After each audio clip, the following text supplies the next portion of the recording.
Hello, and welcome to another episode of the William Branham Historical Research Podcast. I'm your host, John Collins, the author and founder of William Branham Historical Research at william-branham.org. And with me I have my co-host, researcher, minister, and friend, Charles Paisley, the founder of ChristianGospelChurch.org. And together, we're examining the history and the intersections in history between William Branham and other key figures that either influenced or were influenced by the post-World War II healing revivals. Charles, I have been waiting for this episode for so long. As you know, I tend to avoid theology discussions. I leave that for you. But this is one that, you just can't not discuss. It is so weird and so out there. And I don't know if you remember the old black and white comedy movies, but they would always give them two titles for fun effect, like A Big Blast or Never Run with Dynamite. And I was thinking, how do we even name this one? And I got to thinking Marriage and Divorce or Never Let the Mentally Unstable Teach Theology. That's really what this is. And you weren't there, you were in the Jackson sect, but growing up in the Tabernacle sect, we listened to these tapes over and over and over, every 2 times on Sunday, on Wednesday evening, sometimes on Saturdays. I mean, everybody joined together and they sat there and they fell asleep to this 2-hour tape. And my grandfather would play this sermon, Marriage and Divorce, every single year, sometimes 2 times a year. And right before, as he's introducing this thing that they're about to sit and listen to, he would tell these stories of dating that would just make you cringe. And he was, this was all part of the train your women to be in their place kind of sermon. And the guys and the girls would sit there eagerly and listen to how William Branham could just hijack their minds and say stuff that I can't believe people sat through and listened to whenever he first preached it. Yes, John, we're getting closer and closer to the end of William Branham's life in this podcast series. We started at the beginning and we've been working our way through. And today we're taking a look at what is arguably the most controversial sermon that William Branham ever preached. There's some doozies, but this one I think most everyone would agree tops them all. And William Branham preached this in February 1965, about 10 months before he died. And the title of the sermon was Marriage and Divorce. And you're right, John. We have spent a lot of time looking at where I would say some of the influences of his ideology came from. When we have looked at fivefold ministry and the Malachi 4 prophecy, and we've looked at manifested sons of God, and a few things along that line, serpent seed. But generally, we haven't looked too hard at the things that he taught. And this will actually probably be the deepest dive into a single sermon he preached that we've ever done. And it's probably for this reason. It is the most infamous sermon, and just the level of importance that William Branham placed on this sermon. We last talked about this sermon quite a bit in episode 7. So way back at the beginning, when we talked about polygamy in the message with Naomi Wright. She had grown up in a polygamous sect, and if you want to go back and check out episode 7 and put it along with this one, it's a great one. They go together. And I also think before we get too far along in this episode, we should say William Branham made a lot of very explicit quotes in this sermon, and so if you got some young kids, you probably want to turn this off if they're in the back seat, because we're probably going to read some of these quotes from William Branham that are not fit for young children to hear, even though there were hundreds of young children, including children in my family, there when he preached this sermon. It's so odd, man. In today's world, we have these AI verification bots that when you publish something, it'll go through and it'll scan what you do and see, is it safe to go on the internet? Can you put it on YouTube without being blasted?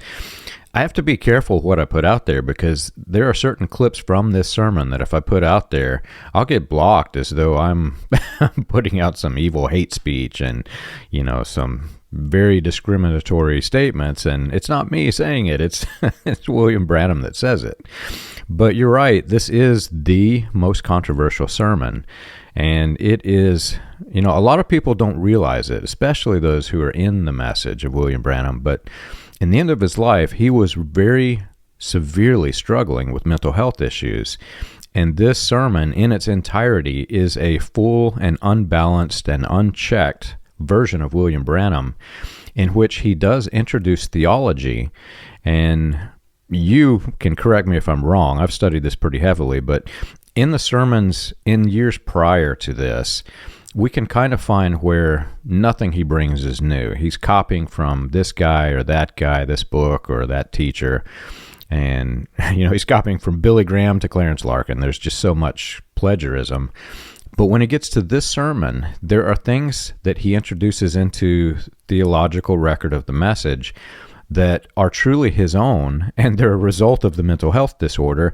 And the background situation of the sermon, which I think we've discussed briefly in prior episodes, made him very angry, and the anger combined with the mental health disorder left him fully unchecked. And the result of this, Charles, I don't get my books out much, but a friend of mine sent me this book called Marriage and Divorce by David Mamalius. This is just one of many, many examples. You can see how thick this is if you're in the video feed. But what happened was William Branham introduced theology on the subject of marriage and divorce. But the theme that the ministers after this tried to use is that this was a divorce and remarriage sermon, not a marriage and divorce sermon. And so they realized the theology is just off the wall.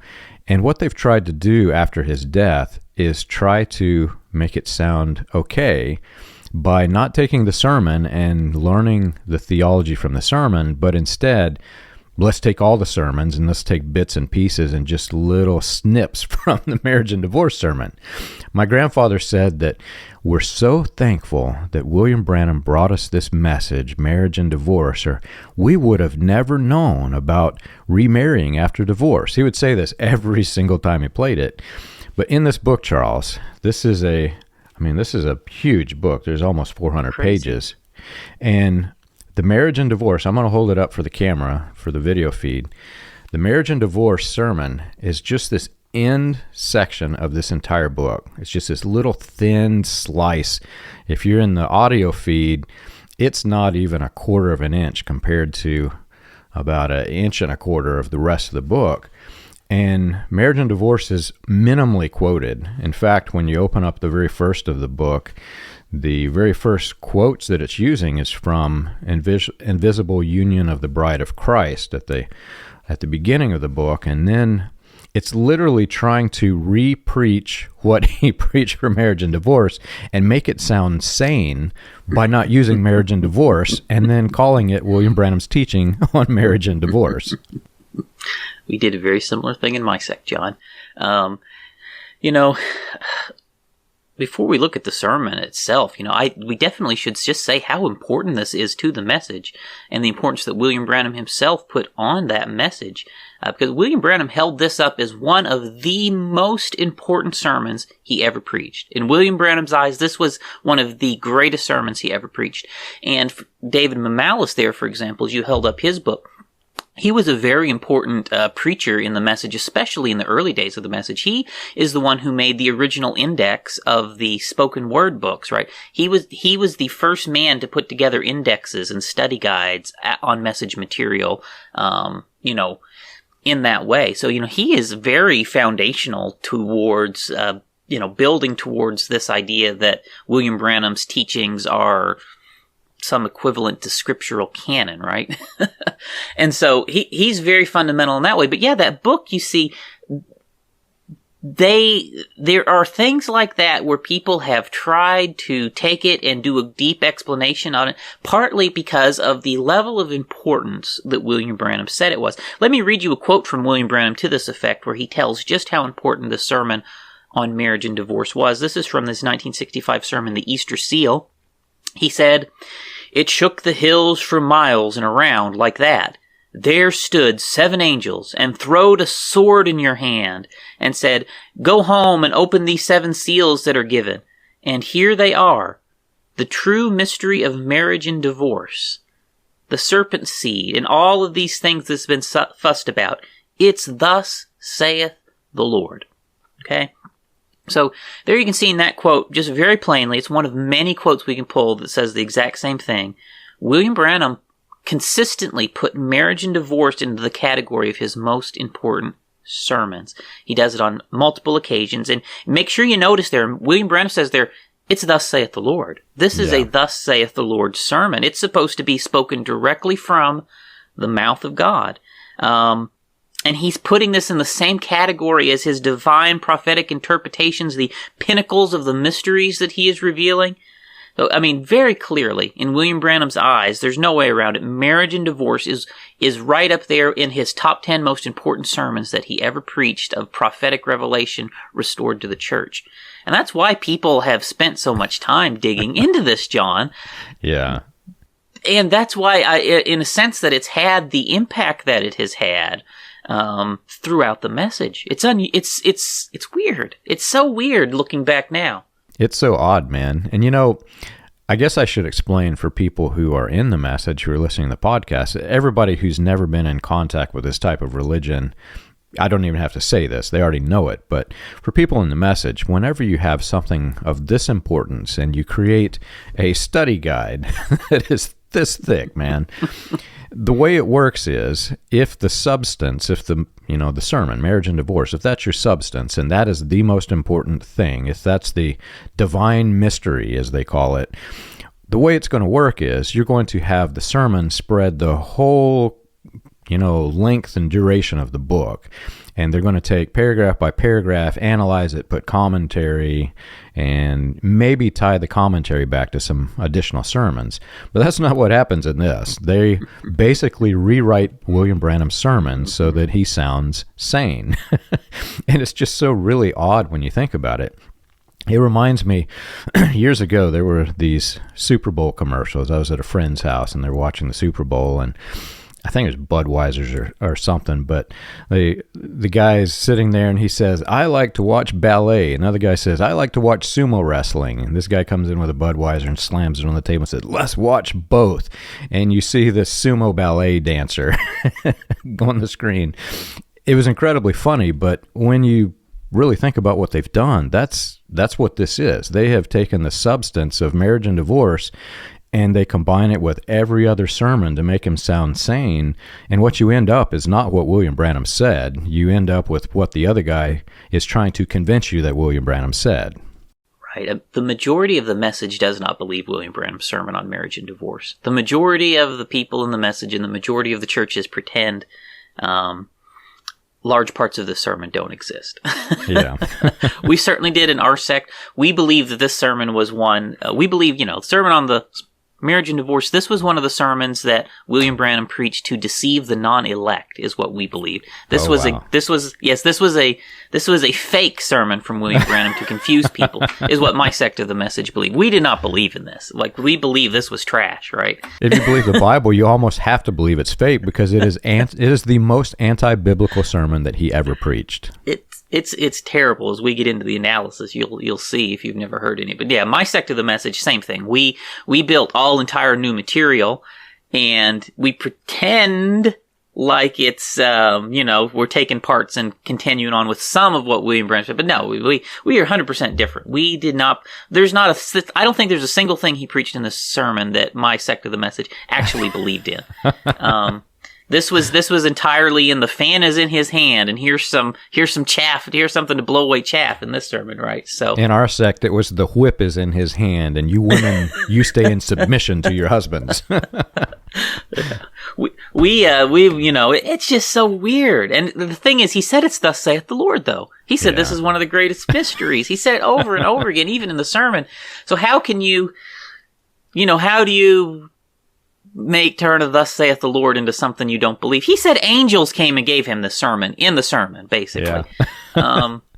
And I feel bad, Charles. We're talking about theology, and I'm going to warn everybody who's listening, I'm going to laugh uncontrollably through this episode. I can't help it. You know, this is a very serious matter. This is your soul going to heaven or going to hell. This is thus saith the Lord. This is, you have to either choose. William Branham is actually speaking from God when he says these very, very anti-biblical, horrific things, thus saith the Lord, or he's got a demon and the Lord is is Satan. It's that big of a difference. So it's not funny. But every time I read through this sermon, or I discuss it, or I think through what's in it, it is so insane what he's saying that in my head I get this mental image of Jack Nicholson when he loses his mind. You've seen those memes and the videos. It is crazy funny in that he is so mentally unstable, and he's got this whole audience of people who thinks that he is speaking, thus saith the Lord, divine revelation from God, and they're not catching that this guy on the platform is mentally unstable.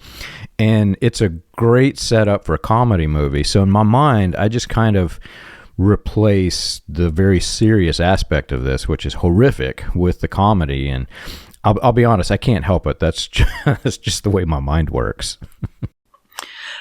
So William Branham said this entire sermon on marriage and divorce is thus saith the Lord. And we've already read one quote to that effect. There's more we'll read as we go along. But at the end of the sermon, he said several times very plainly that the entire sermon was thus saith the Lord, and that he got it from an angel. Okay, and he says the same in other quotes. And so with that in mind, let me just start off reading a little bit of some of the things he said in here. And he starts off in this sermon, I think.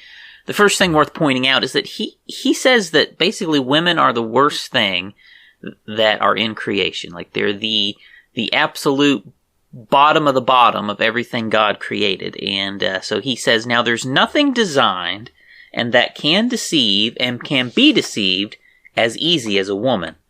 There's nothing designed or can stoop as low as a woman can. Think now. There's nothing designed in all creation that can stoop as low as a woman can. She can tear a man's heart to pieces easier than anything else in the world. It's his wife. Let that nice little wife get to running around with some other man. Look at that fellow sitting there with his children and tears dropping out of his eyes. She is designed that way, and she is designed to do this. There is no hog, no dog, no other animal designed to stoop as low as she can. Now that is true.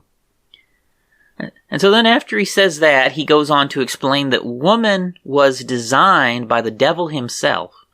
Eve and all women were designed by Satan. Let me read a quote to that effect. It says, now you may question me about Satan being her designer, but that's the truth.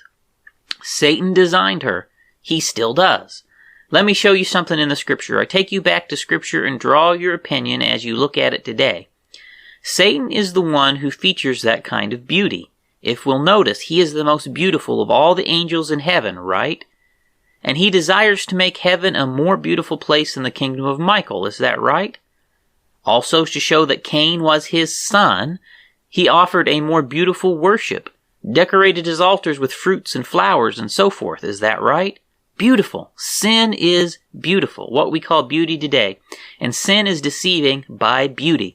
You never look at a woman going down the street and tell what's in her heart, see?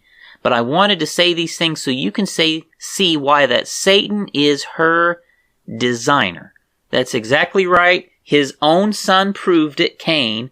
Now she is beautiful, so she can deceive. So, and I think that's another good example here, where William Branham went in quite a bit of depth there explaining how Satan designed women.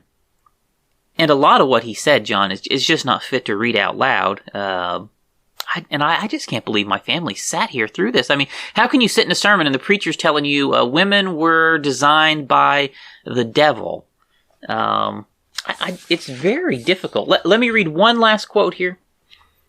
William Branham says on the same thing, he says, now you can probably well understand what I've been hitting at.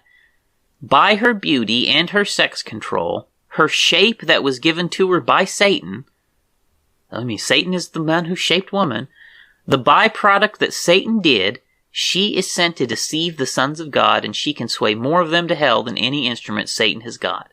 That's exactly right. It's unbelievable.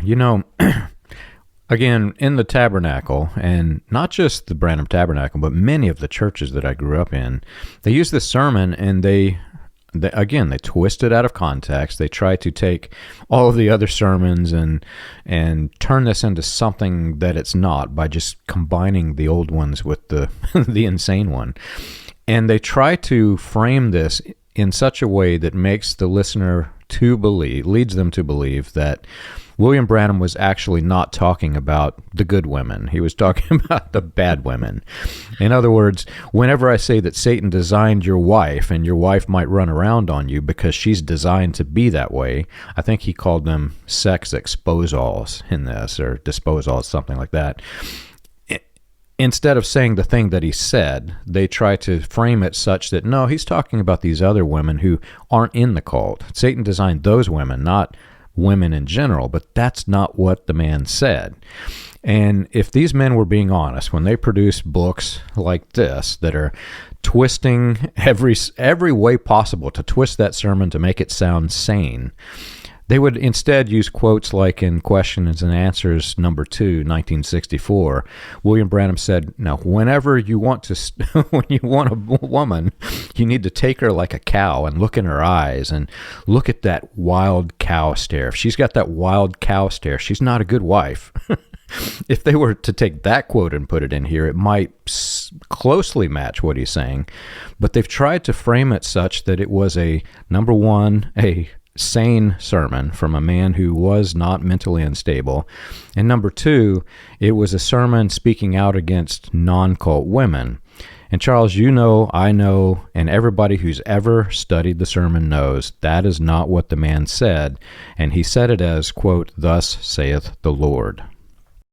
You're exactly right, John. I mean, it is absolutely unmistakable in this sermon that he is saying that in the very beginning of creation, that God designed man in his image, and Satan designed woman in his image. I mean, that is very plainly the point that he's driving home.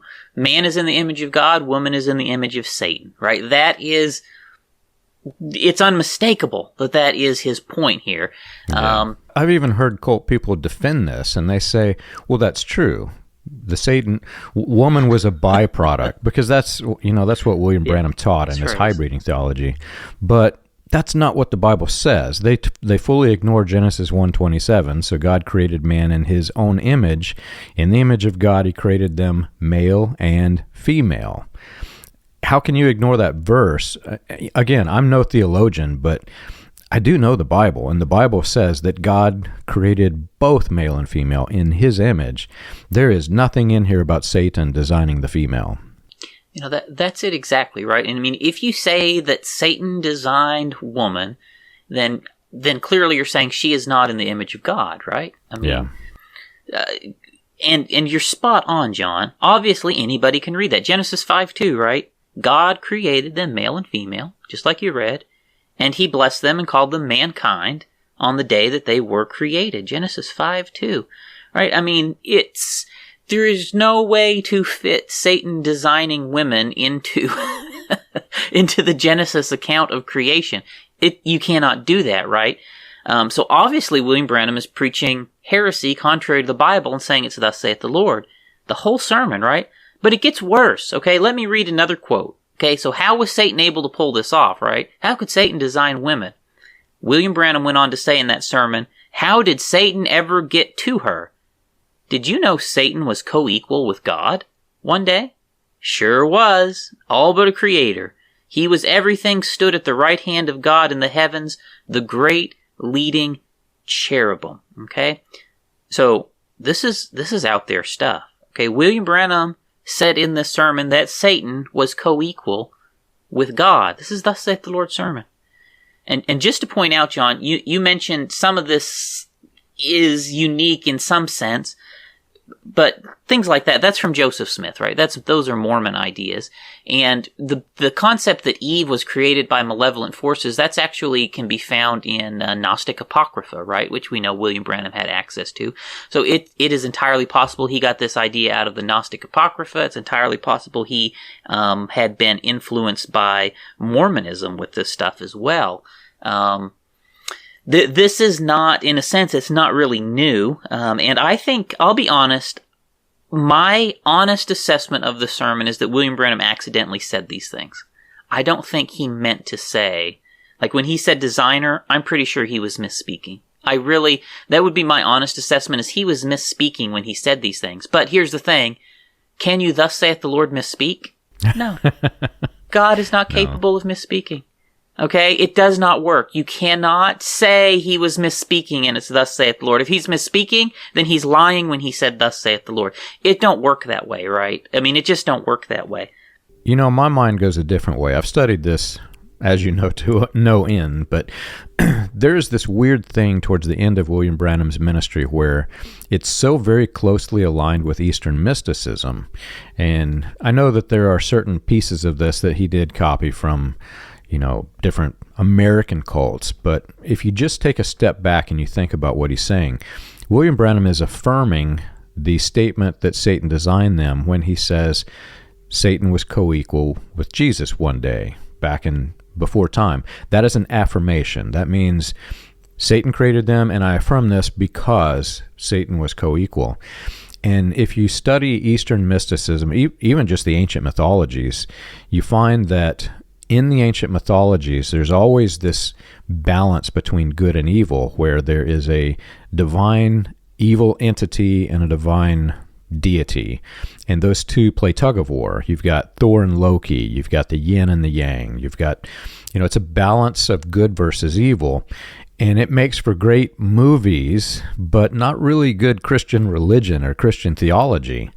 But William Branham tried to twist it into such a way where Satan had almost as much power as Jesus. He literally takes the Satan of the Bible, the Satan of Christianity, and he says, let's empower Satan. Let's make him more powerful than the Bible says he is. And in doing so, Charles, this is where it gets really problematic for me. There is no way to look at that without realizing that William Branham is actually worshiping Satan when he does this, because he is lifting Satan up into a place that Satan is not supposed to be. Right. I mean, honestly, what can you do with that quote when he says Satan is co-equal with God? That's evil. I mean, that's evil stuff. I mean, that is evil stuff. And even worse, he's saying that this sermon, the whole thing, all the way through, is thus saith the Lord. But the Bible is very clear. Satan was a created being. He has never been equal to God, never will be equal to God. Ezekiel 28:13 says that Lucifer was created, right? And there is no excuse for William Branham saying something like this, right? I mean, you can't claim that you're speaking under the inspiration of the Holy Spirit and then say Satan was co-equal with God, right? This is a very serious problem. I mean, this is a huge red flag that there is something seriously wrong here, right? And if any other preacher said something like this, certainly anywhere I come from, we would immediately recognize him as a false teacher, right? If we saw a preacher say Satan is co-equal with God, we would immediately recognize this preacher is a false teacher. And I think most anyone in the message, the same thing. If they heard a preacher say that, they would recognize this is a false teacher. But somehow William Branham gets a pass for teaching this. Somehow he gets a get out of jail free card here. Yeah, and I've seen that to be the case there, because William Branham taught both sides of almost every issue. I've been to churches where they teach the one side and they try to convince their following that the other side doesn't exist. Well, when they have a guest minister come to speak and that guest minister is more familiar with the thing that they don't believe, that William Branham also taught, thus saith the Lord, well, when he says it, they oust him. They say, this guy's got a demon. And he's just repeating what William Branham said. But they ostracize you if you say what William Branham said that doesn't believe with your version of what William Branham said, which is the other thing he said. And in the end, Charles, again, I go back to the Jack Nicholson image in my head. It's just so kooky. This is the one flew over the cuckoo's nest sermon.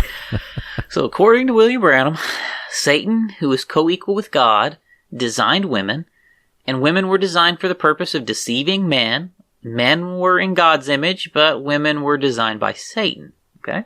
So this is the core of William Branham's thesis here in this sermon. Let me read you another quote. And this is a quote I read, John. You mentioned it. This makes me cringe, okay? Because my mother was sitting there as a child. Other members of my family was sitting there as children hearing these things.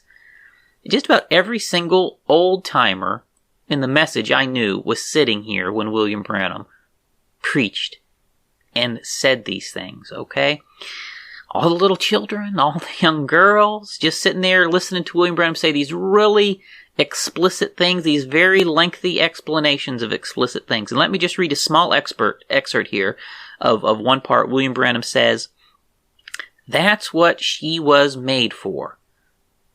A immoral woman is the lowest thing that can be thought of in the earth. Excuse this, young ladies." So, this is kind of like, excuse this, I'm going to say the most terrible thing that's ever entered your ears. No kidding. I mean, give me a break. I mean, don't make it okay. Excuse me, young ladies. She's nothing but a human garbage can. A sex exposal.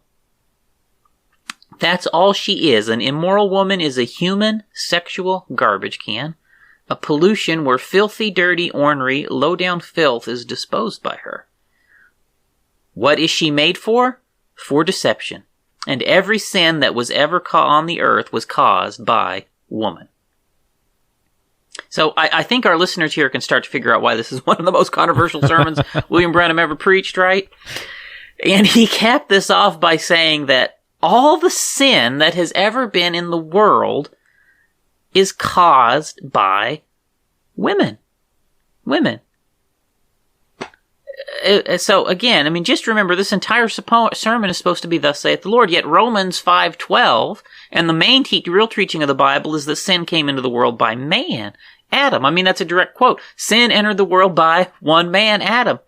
So William Branham is telling us, though, that sin came into the world, and all sin came because of women, right? So again, he's flat out saying the opposite of the Bible in these quotes and telling his listeners it's "Thus saith the Lord."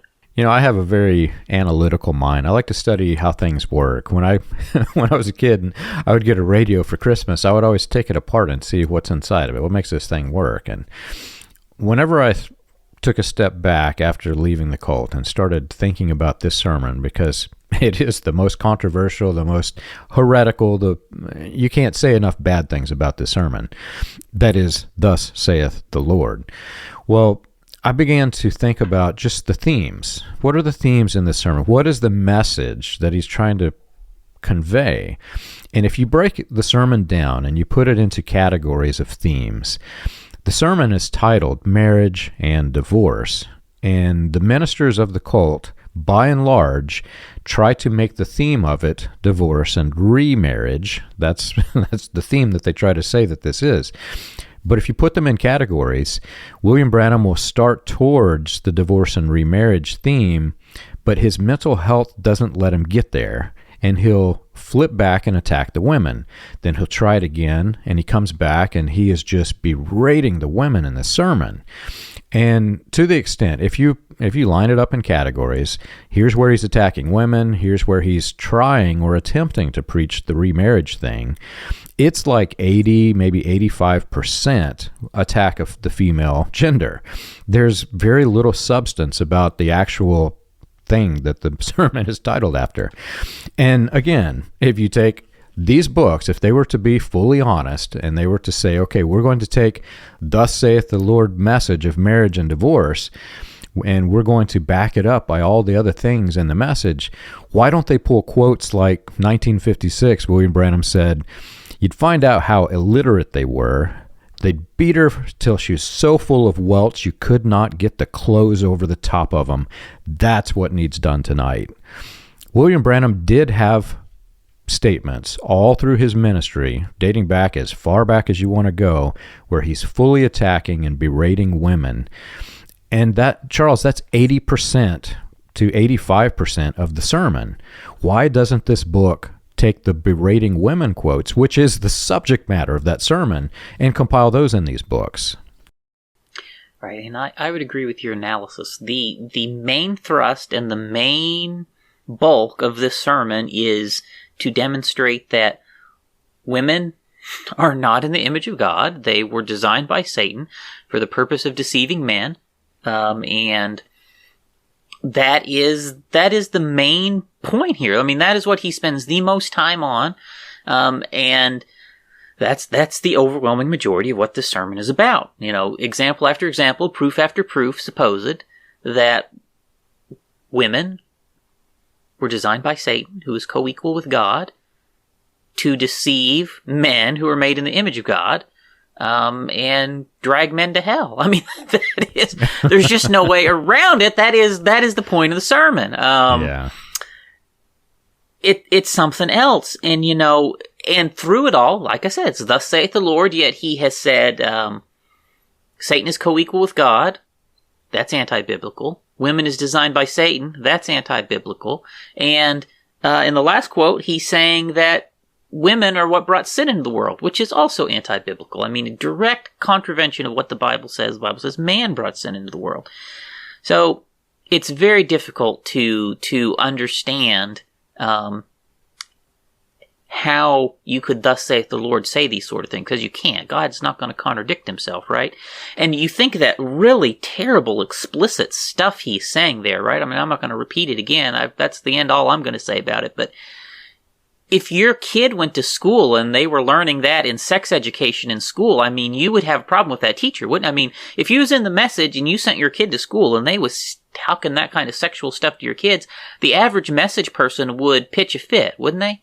But here, William Branham can get in the platform and say this absolutely, I mean, despicable stuff. What kind of a sick, filthy mind does this man have to say some of this stuff that he says? I mean, William Branham has a perverted mind. I hate to say it. This is not a decent mind. This is the mind of a sex pervert that says these things that William Branham is saying here. I think that this sermon is a good indication that William Branham is some sort of a sex pervert, honestly. And I'll just say it.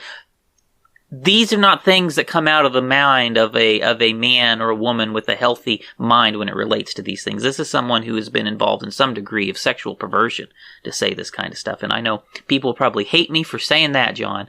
But this is, if anybody else said this, we would in the message all agree this person is a sex pervert. So, I mean, William Branham is some sort of a pervert here saying this sort of stuff. Two children, for God's sake. Yeah. And I know that you're not going to say it, so I'm going to go ahead and say it and back you up. Towards the end of the sermon, he actually stands up and he says, I know that we're in a mixed crowd, meaning I know that there are women present in this building. He says, so I'm going to stop here, but I'll get some men and we'll go talk more about it. He said, I got the papers and things laying right there at my hen, and I was going to bring it to you this morning. I was going to take the full day in this. And he says, I've got papers there, and I'm going to get some men, and we're going to go talk about it. So he's talking about papers of sex. And again, to back you up, to affirm what you've said, the statement that he made immediately prior to that, he said, in that sex act that Eve did, that same sin works around the woman, and that's where she gets her wall-eyed conditions and things, sensations far beyond what any man could ever do. He's literally talking about orgasms and sex and the way that women's faces change while they're having sex. Charles, if you were to go visit a church, just pick any denomination in the nation and go preach a sermon, and at the end of it say, I've got some pornography here, and did you know that women's faces change whenever you're having sex with them? What would they do, man? Would they run you out of their church or what? God have mercy, John. God have mercy. And here's the sick thing is, when the sermon was over, he did have that meeting with the men. Yes. Raymond Jackson was there. I mean, I know that he went on and had that meeting. You gotta be kidding me. Yeah. You got to be kidding me. But no, he did. He really did have this meeting with the men afterwards. And I mean, I've heard testimony of what went on in that meeting. I think we talked a little bit about that in episode 7. Yeah. I mean, come on. You've got to be kidding me, right? And, you know, what's so terrible about this ideology, John, which you mentioned, is that as William Branham was preaching all of this stuff, it has been used to justify all manner of abuse, right? And I really believe a number of people coming into the message back then, because I mean, I got to think, who in the world would sit through this sermon and not run screaming out of the building? I know. Right? I mean, this is what I think. I mean, and here's the thing.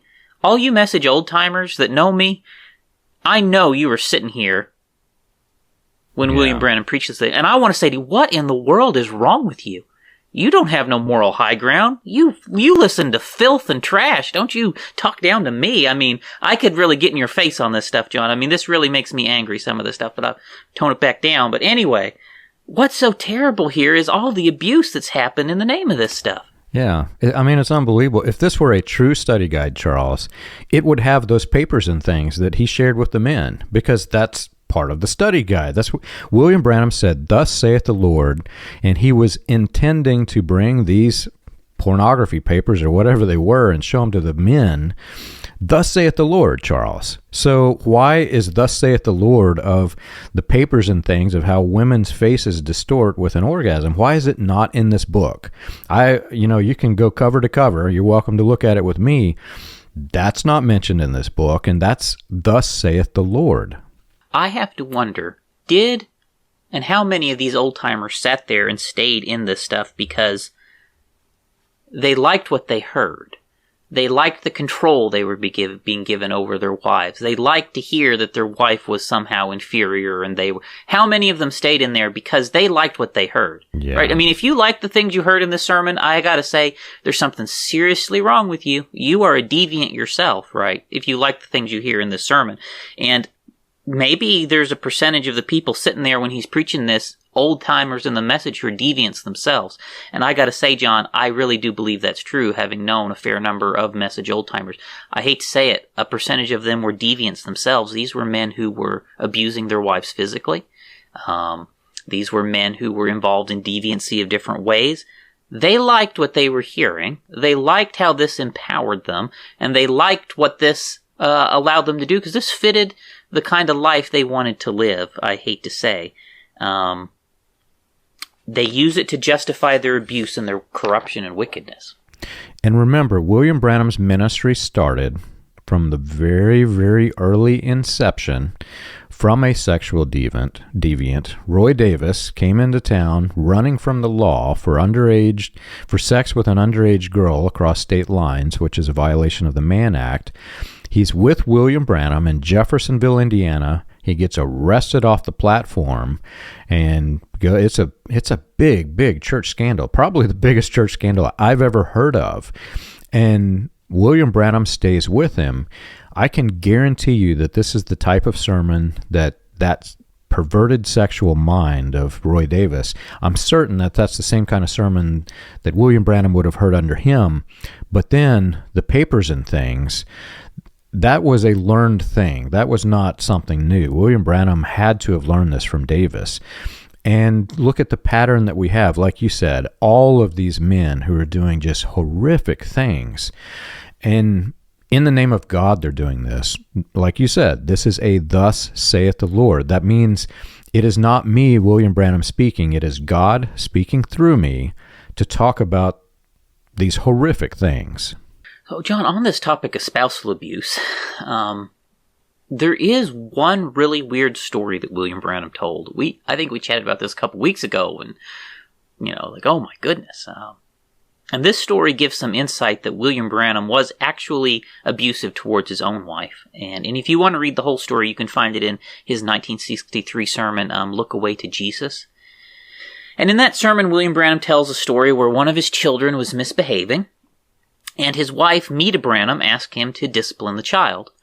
Then William Branham refused to discipline the child, and then when he refused to help her with the misbehaving child, his wife talked back to him, went in the house, slammed the door, and locked herself in the bedroom. Okay, this is the story that William Branham told. And then William Branham goes on to say that His wife was then cursed with cancer for talking back to him and locking herself in another room. Okay, let me just read the quote to it. He says, "Well, when I seen that, I run in, and she was in the other room. I knocked on the door. She'd shut herself up. I told her I want to speak to her. I went in there and I talked to her. I tried to tell her what it was. I said, 'Sweetheart, you know I love you, but God didn't like that. You oughtn't have said that.' Immediately after that, she took a trouble in her side. We took her over to the doctor here in Louisville, Dr. Arthur Schoen, and he found a tumor on the left ovary." Okay, so about the size of a walnut, he goes on to say. So basically that story is incredible, isn't it? I mean, can you imagine, okay, his wife has got sick, she's been diagnosed with cancer, and William Branham is telling her, "You got cancer because you talked back to me. You got cancer because you slammed the door," right? I mean, that's pretty wicked behavior out of William Branham there, right? He's just playing mind games with her, right? And I think that any reasonable person, you're outside of a cult and you hear somebody's treating his wife that way, you'd say that is abusive behavior, right? Oh, yeah. And even worse, okay, so you want to say that's maybe not abusive? Well, look at the next level he goes to. He's telling this story in a sermon to the whole congregation, okay? Imagine how humiliated his wife is sitting there as he tells his entire universe of followers that God has cursed his wife for talking back to him. Okay? Just imagine how humiliated she is sitting there, okay? And just take off the message glasses and look at these things that William Branham was saying and doing. This is a very wicked way for him to treat anyone, let alone his wife. Right? And this says something really bad about William Branham's character, that he would publicly humiliate his wife this way. And I think it tells us everything we need to know about how he viewed his wife in his own relationship. At a minimum, it is a full admission of emotional abuse of his spouse, which is, in many minds, in many eyes, it's grounds for divorce. If you're emotionally abusing your spouse, a woman should not stay subjected to this. They're going to go through marriage counseling, and if the guy doesn't change and he continues to emotionally abuse his spouse, there are counselors that would recommend that the woman escape this horrific situation that she's in. So we're talking about a sermon of marriage and divorce while he's emotionally abusing her. But there's something in there that you said. She went and she locked the door. Women don't usually lock the door and hide from their husbands for emotional abuse. They usually do for physical abuse. And this is a man who, I just read the quote earlier, this is a man who is saying that you should take the clothes off of the women and beat them until the flesh is mutilated so badly that they can't even pull the clothes back over them. In other words, their skin is so swollen from you beating it and mutilating the flesh. That's a man who is preaching these kind of things to children in his cult. I mean, it's mind-boggling. That's a man who is saying these things, who's surrounded with many, many homosexual men in his camp, who's surrounded by many men who have sexually abused or molested underage girls, whose ministry was started from a man who molested underage girls. That's the kind of person who Meta Branham was hiding from. It's very sad. I know people have asked us to look into Meta. Everything I've ever heard about Sister Branham was very positive and good. And I've heard she was a bit of a nervous woman whose nerves were pretty frayed, and you don't get that way by living in a happy, pleasant environment, right? No. Your nerves get frayed by living in an environment that is very high pressure. Something else, that story. That's one that just takes my breath away. That it's bad enough that he thought God would give him his wife cancer for talking back to him. But then for him to get in a platform and put that in print, to even this day, people are repeating, God gave William Branham's wife cancer because she back-talked him. And you'll hear message preachers actually talk about this in their sermons, right? That's actually the first time I ever heard about it. It was a message preacher using this as an example in their sermon of, what happens to women who don't obey their husbands. God gives them cancer. Yeah. And William Branham was credited by his cult of personality as being the Elijah of this day, the man who's setting the example. And that commission, or those commissions, I should say, he had several different commissions, varying and conflicting, but they started as early as what was the earliest one? 1920s, I believe, is the earliest that he said. But he's supposed to be commissioned to bring a message to the people. And this thing, marriage and divorce, all you have to do is read what the Bible says about divorce and remarriage, which is the theme that the ministers try to change this into. And they say that William Branham brought this divine thing. And my grandfather said over and over, we would never have known about divorce and remarriage had William Branham not preached it. And yet those same men, my grandfather was there for visiting with the Branham family. He had to have known some of these things. William Branham in private helped his brothers remarry over and over and over and over again. I was at the courthouse. I've got the divorce papers and the remarriage papers. These guys, William Branham's brothers, traded women around like cattle. They really did. And apparently they didn't look at their eyes and see that they have the wild cow stare before they traded for another one. Well, William Branham is performing these ceremonies to remarry these guys. And some of them, if you look at the court documents, it strongly suggests that they were physically abusive to their wives. So here's a guy whose own wife is hiding behind a locked door to keep him out, while he's helping his brothers remarry some of them who are physically abusive. And in normal Christianity, Charles, whenever a minister sees this thing going on, here's a man who's going to get a new wife and start beating her. He's not going to condone the second marriage or the third or the fourth. I have no idea how many times William Branham did this. I could only find, a limited number because you had to scan through thousands of pages, tens of thousands of pages. But this was going on, and William Branham was doing this.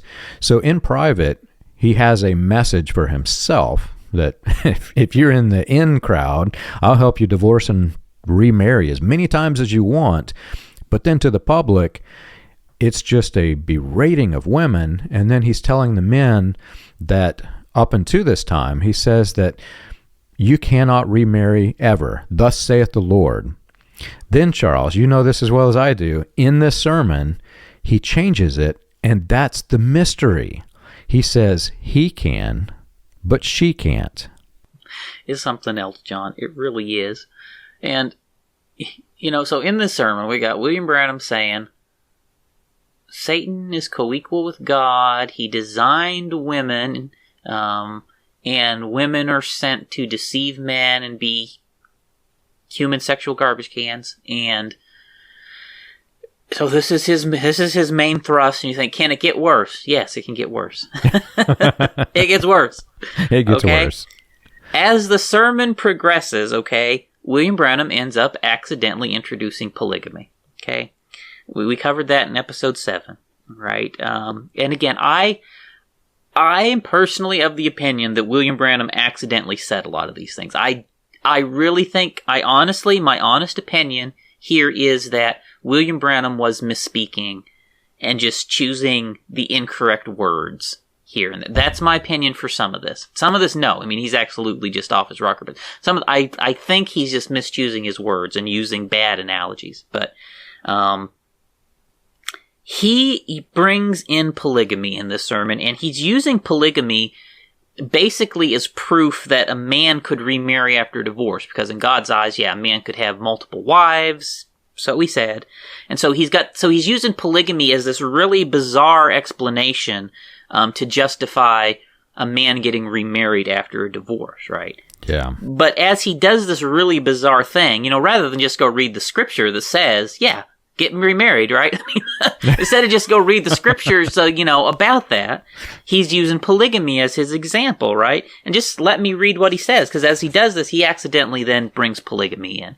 He says, now there is a true woman, a virgin that marries her husband and lives, and she is a blessed thing to the man. If God could give his son any better thing than a wife, he would have give that to him.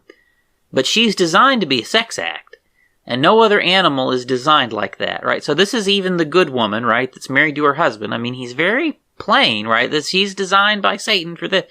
She's designed to be a sex act. No other animal is designed like that. No other creature on earth is designed like that. That's the reason you see polygamy. Because of that. That's what brought it in. Okay, so that's... His logic here is that polygamy became acceptable. And let me read one more quote. He says, "Then when the double covenant was made by man and woman through sex, another covenant altogether, not the original covenant, but another covenant. Now what's introduced? Polygamy in all. Then after the beginning, polygamy was introduced both in man and in beast. After the beginning, the fall, God now secondarily sets a new nature again by sex. God created the first without sex. Do you believe that? Now it's another covenant with nature. He sets it in another order by sex. Second covenant, one male, many females. One buck deer, a whole harem of does. Is that right? One bull, a whole herd of cattle. Cows, one rooster, a yard full of hens. Is that right? One David after his own heart with 500 wives and children born into him in 1 year of different women. A man after God's own heart. One Solomon with 1,000 wives. But notice now, it wasn't so at the beginning, but now it's after the beginning. Okay, so, again, I really think this is accidentally introducing polygamy. He's really trying to justify remarriage after divorce, but there's just no way to read this. He is full out endorsing polygamy in here, and he's saying the sermon is "Thus saith the Lord," one of the greatest mysteries, right? So he's in his "Thus saith the Lord" sermon, he's accidentally preaching polygamy, right? This sermon is a dumpster fire, John. Yet William Branham says it's "Thus saith the Lord." It just, again, every time I think about this sermon, that image of Jack Nicholson and One Flew Over the Cuckoo's Nest comes in my head. You know, he uses these off-the-wall examples in the sermon that can only be connected by an insane person. I mean, who does this? Who introduces polygamy to try to support, and we'll get into who it was, but to try to support some man who wants to marry a new wife and everybody's condemning him for it? Who introduces polygamy to support this? Why not just use a Bible scripture or something? But he does this, and every example. One of the funniest scenes of internal conflicts that I had leaving the message, I have heard this sermon preached and twisted out of its original context to mean something else by every single church I've been to in this cult. Every one of them. They all preach it, and they all, like this book, they take quotes from other sermons and try to make it sound sane. Charles, the quote of "no other animal can stoop that low." No other animal is like this. I will never forget, man. my mother and father, they'll kill me when they hear this, but I'm going to say it anyway. My mother and father had this dog, a little poodle, that when a visitor came over, that dog really liked to go at it on their leg. The dog would just hug it and make love to their leg, every new person that came over. And I'll never forget my grandmother coming over, and she looked down, and I don't think she realized what the dog was doing. And she said, "Oh, look, the dog likes me." And years later, after coming out of this, and I heard that quote, I got to thinking about that dog. His analogy is not even correct. He says no other animal, like he's essentially saying that a human is the only animal that likes and enjoys sex. Well, look at the dogs, look at the hogs. Every animal who has the internal makeup to reproduce and repopulate the world has the same thing. And if you're in the cult, your mind is manipulated to believe that the women are out to get you because as a human, you have this thing that the animals don't have. I'll never forget that realization. It's like, wait a minute, every animal has this thing. It's crazy, John. It's just something else. And when you put all this in context with the homosexual episodes that we've done, it just paints a really disturbing picture, I gotta say. It just paints a really disturbing picture. So there are lots of people who took this sermon on marriage and divorce, and they have not only used it to justify all manner of spousal abuse, but they've used it to justify polygamy too, right? There are a number of message polygamous sects. I think Sidney Jackson is probably the most famous person in the message history who was a practicing polygamist, right? And message people brag him up. Sidney Jackson was a polygamist, for goodness sakes, right? Don't brag him up. What is wrong with you people? Okay, Sidney Jackson was a polygamist. Okay, that man was from South Africa. He teamed up with William Branham in the 50s. I think he was already polygamist before he started working with William Branham. Is my thought, although I'm not perfectly sure that he was. And quite a few people were recruited to live in polygamy after the marriage and divorce sermon was preached. I know for a fact Sidney Jackson preached polygamy, right? And there's a number of other South Africans who were converted into polygamy because of Sidney Jackson. And it's safe to say there's at least a dozen polygamous groups here in the United States. There's more in Canada, there's more in South America, but the largest percentage are in Africa, where polygamy was already being practiced by a lot of the tribal people before they converted to Christianity. And so the message offers those people a path to be Christian and still practice polygamy. So the message appeals to them, when it's preached in that polygamy way. And as far as I know, there is just a very sizable percentage of African people are practicing polygamy in the message. I think one very famous group, the most recent, probably one that was in the news a lot, was Robert Martin Gambura, right? He had over 100 concubines in his group, but he's hardly the only one. I mean, Joaquim Silvas was probably another one who's very well known. He's from South America, probably the most prominent message preacher in Brazil. I mean, he had a whole harem of women from according to the news reports. I've also heard Ewald Frank. He, at the very least, is tolerant of polygamy. There is fairly widespread polygamy among Ewald Frank's followers in Africa. And as far as I know, again, that's the second largest sect of message followers in the world today. But all of this polygamy in the message across all kinds of sects has its roots back in William Branham's 1965 marriage and divorce sermon, where he accidentally, "Thus saith the Lord," introduced polygamy. Yeah. And you know who this is as well as I do, but Gerald Walker mentioned this in his intent to sue for, I've mentioned it in the Sarah Branham investigation videos. There were men working inside of Spoken Word, and even before it was Spoken Word, whatever it was called before, that were having relations with several women overseas when William Branham would go on these trips. And everyone knew it. My grandfather knew this. Everybody in the message who is of rank knew that this was going on. Ern Baxter, what did Lee Vale say? He said when they went into India, the priest would come and say, "Is it lawful for this man to have our women?" This stuff was going on, and it was widespread, and these men cover it up.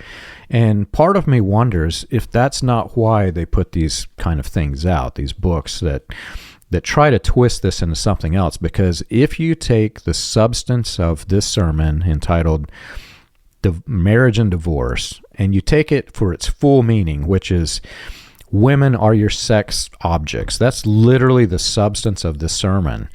It is empowering every deviant mind to do whatever they will with the women, because,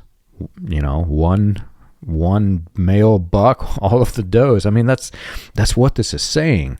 I've heard private conversations from men who were with William Branham, and the instructions that William Branham gave on sex, I won't even implicate the men or say who it was, but his views weren't Christian views.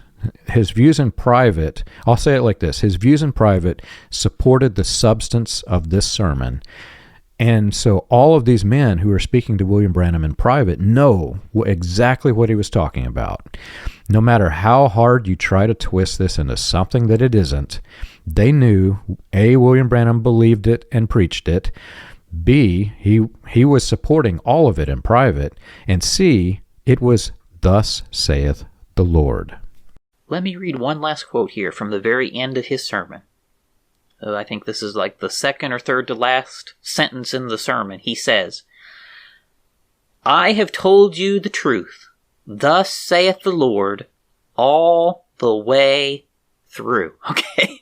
At the end of the sermon, he says, I have told you the truth. Thus saith the Lord, all the way through. And if you back up, about 3 or 4 paragraphs before this, he explains how he had been up in a mountain and he'd had a supernatural experience with God, which had given him this sermon and authorized him to preach it, right? Yeah. So he is saying the fact that Satan was co-equal with God, that Satan designed women, that women came into the world to deceive men, and that men can remarry as many times as they want after divorce, but women can never remarry, and that the accidental endorsement of polygamy is all thus saith the Lord. That is what he is saying in this sermon.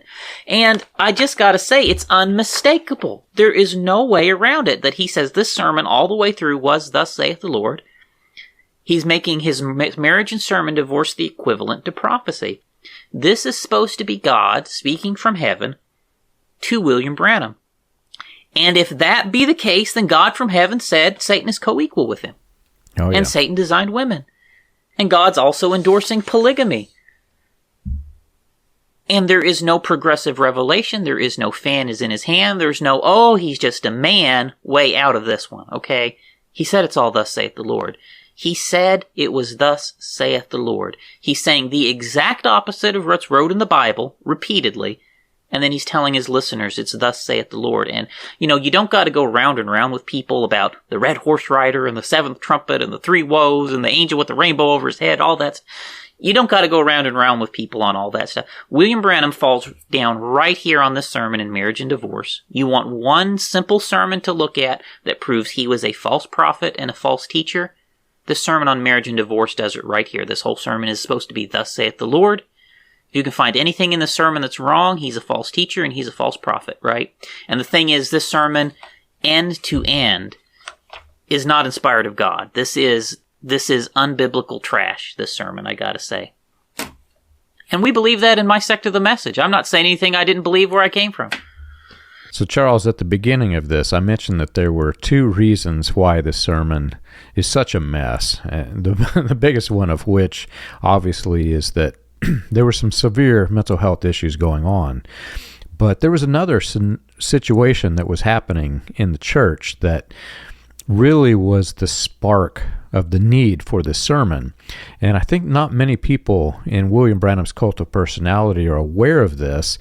And for certain, many of the historians who've studied William Branham have no idea that this was a thing. But there was a reason why Marriage and Divorce was necessary for William Branham to preach, and that need to cover up the scandal, combined with the mental health, resulted in the explosion that we're talking about in this episode. Right, John. And back in episode 7, we talked about some of this in detail. If you want to check back there to get probably more than we'll mention right here, but in short summary, one of William Branham's sons had been divorced and was going to remarry. And this presented a problem because at that point, the teaching of the message and most of the other latter rain groups was divorce is not allowed and remarriage is certainly not allowed.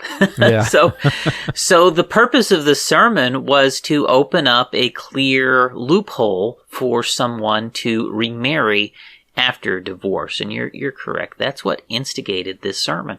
Yeah. And ironically, it was a son.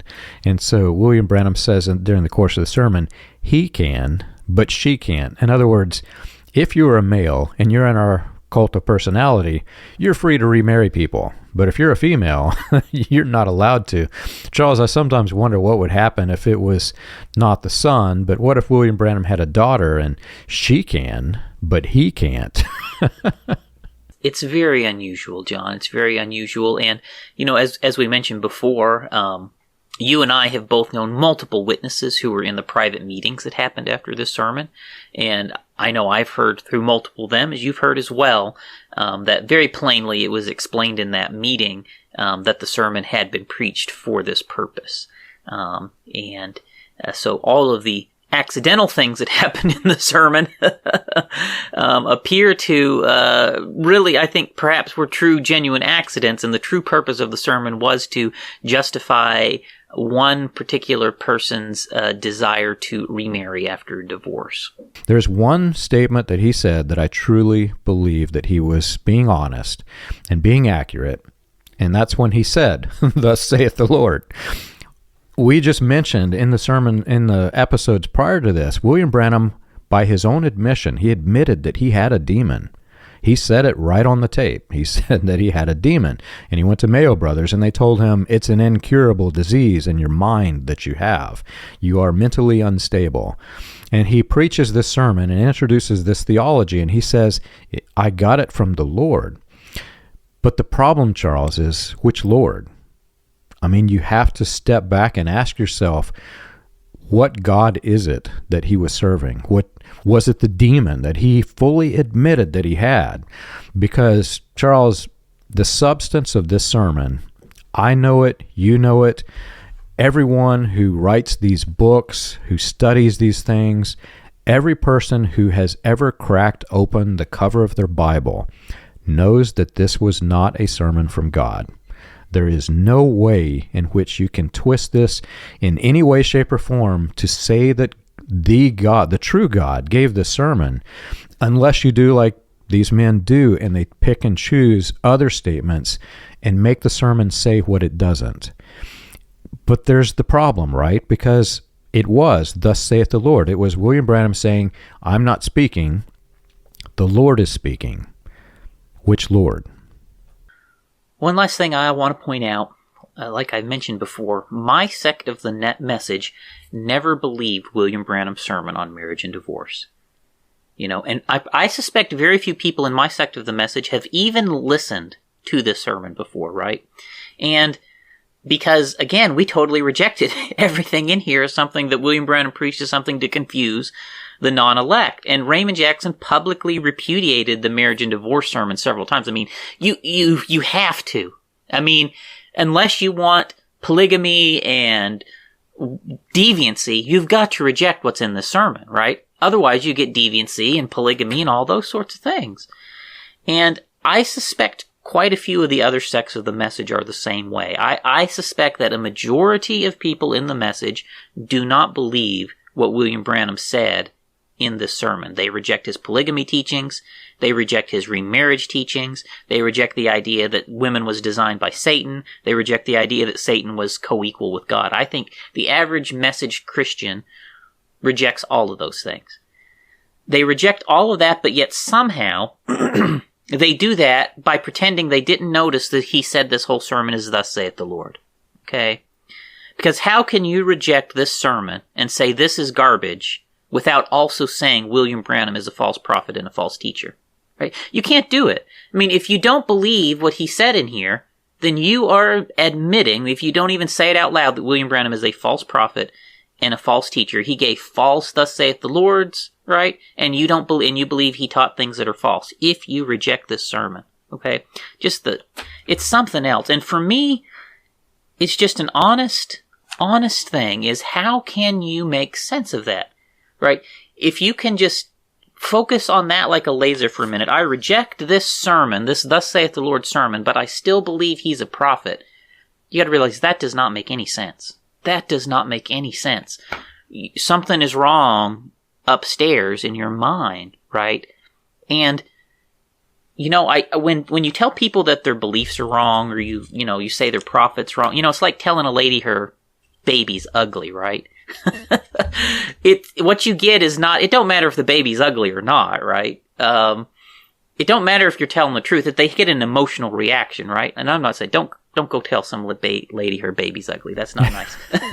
But if you told a lady that her baby's ugly, it don't matter if that baby's ugly or not. She's going to have an emotional reaction to you, and she's not even, it's the same thing when you point some of the stuff out that we talked about in this episode and in a lot of our episodes. People just get an emotional response to it, and there's no actual processing of the things that you say.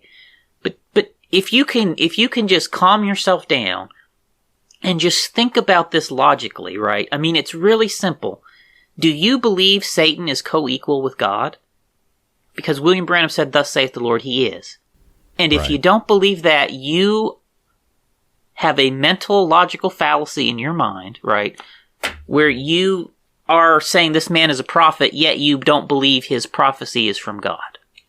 It's a conflict in your mind. And you just got to find a way to follow that logic path down to the true root meaning of it all, which will ultimately lead you to the conclusion that William Branham was not who he claimed that he was.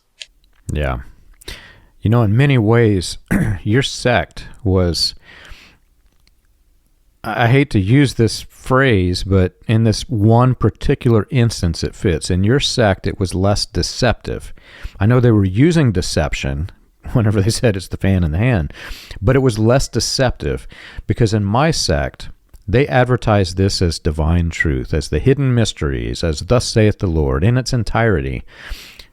But then what happened is, after the sermon was played, or they would give it to you and you'd listen to it, they would preach a sermon talking about it in which they would support things that this sermon did not say.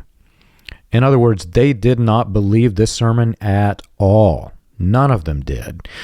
They would preach from other sermons and try to affirm, or they can't even affirm it. There's nothing good in the sermon. There is not a single thing in the sermon that's of value.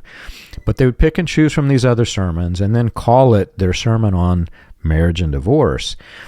And in doing so, they're saying things that is in full disagreement with this sermon. So they were doing the same thing as your sect were, but they were doing it in a very deceptive way because people thought, oh, marriage and divorce is good because I heard this sermon, which has nothing to do with marriage and divorce. So the problem is, this was the sermon that, as we've mentioned, was the result of mental insanity. This is William Branham, who has just been released, and they've told him, you cannot be cured. The things that are going on in your head are bad. We can't fix you. And he goes and introduces this theology, which results in polygamy. It was an insane sermon. This was the result of insanity. But then take a step back. Every single minister, they have one job, Charles, one job, to study the message. That's all they do. They get paid massive amounts of money to study this. They know this. So the question is raised, are they mentally insane or are they being deceptive? It can only be one of those two. And very sadly, I think you have a mixture. And people fall into, different ones depending on who it is.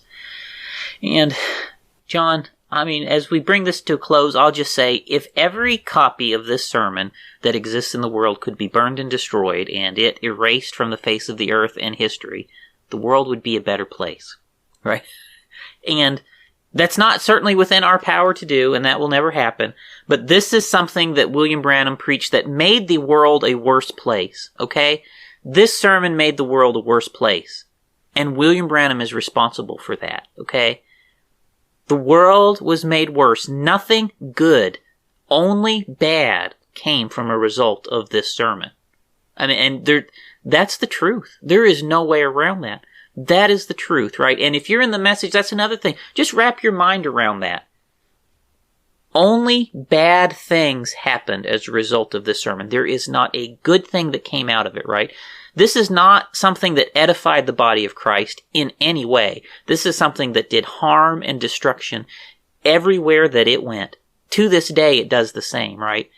And William Branham is responsible for that. And he's responsible for telling us this thing was thus saith the Lord, right? William Branham is accountable for the things that he did, right? And there is no fan is in his hand excuse. There is no he was just a man excuse. There is no progressive revelation excuse. This is wicked. William Branham did something wicked, right? And that makes him a bad person. There's no way around it. It's just like him publicly humiliating his wife.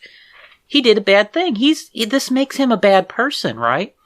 Does that mean he went to hell? That's between him and God. But honestly, these things are very seriously bad stuff has happened as a result of this, right? Just go back and listen to the polygamy interview we did with Naomi Wright, right? I mean, lives have been turned upside down, destroyed, and ruined, and people dead because of this sermon right here, okay? And William Branham bears that responsibility. He bears it.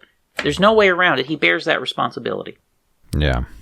If you are a Christian historian and you've never been involved in the message and you've heard this and you've now come in contact with just how bad this was, and you go and you read the sermon, I don't even have to say it. You're aware that this theology, if it was being introduced as divine truth from Thus Saith the Lord, the sermon itself is the breeding ground for bad things to happen.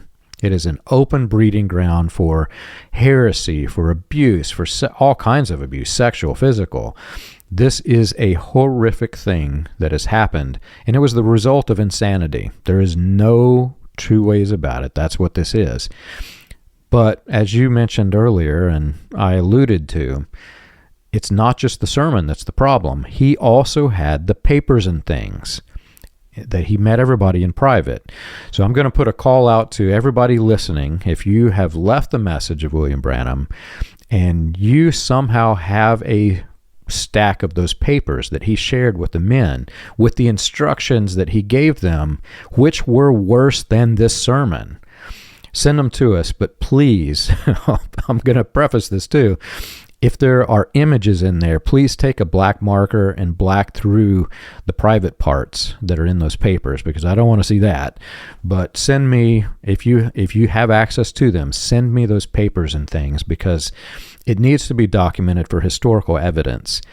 If the members of the message were aware that William Branham in private was sharing that filth, there's no way that you can stay in this cult. I mean, if Charles and I were to show up in church with the stacks of papers that William Branham gave, they'd kick us out.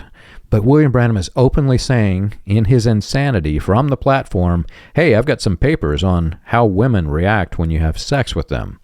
So if you've got them, send them to us. And if you've enjoyed our show and you want more information, you can check us out on the web. You can find us at william-branham.org and christiangospelchurch.org. For an overview of the historical research of William Branham and the healing revivals, read Preacher Behind the White Hoods, a critical examination of William Branham and his message, available on Amazon, Kindle, and Audible. Join us again next week. We've got a great episode coming.